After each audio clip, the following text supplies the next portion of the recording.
Сохраним память о подвиге героев Великой Отечественной войны.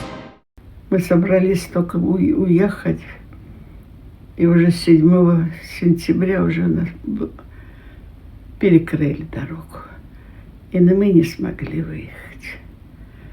Вот.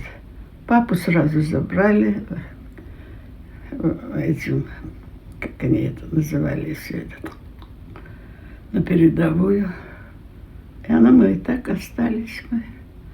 Братишка был 27, сестренка с 26-го, братишка с 27-го, а я была с 29-го. Вот так и остались мы. Ну, как сказать, бомбили. Первое время страшно было, а потом уже было нам не страшно совсем.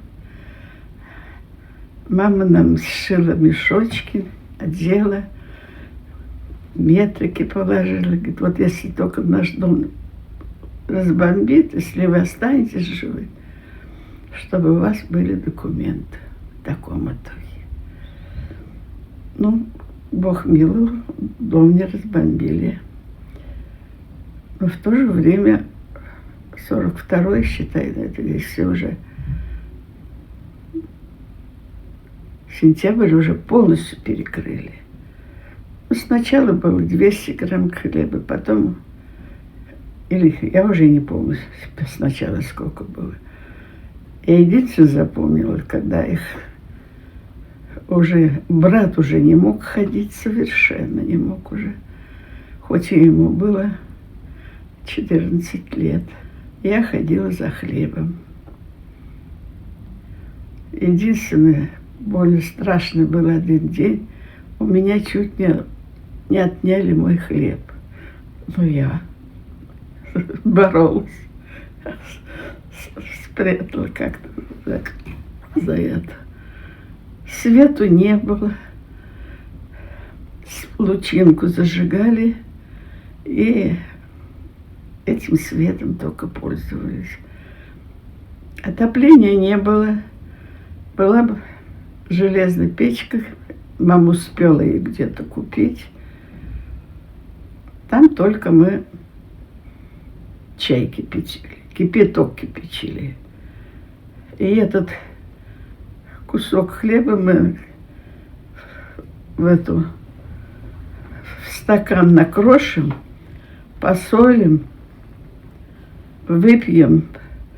И до тех пор наливаем эту водичку, пока уже и крошек не останется. Все выпиваем такое. За водой я ходила с чайником. Водой не было. За водичкой ходила с чайником. Ну, так и ждали. Утро до вечера, утро до вечера.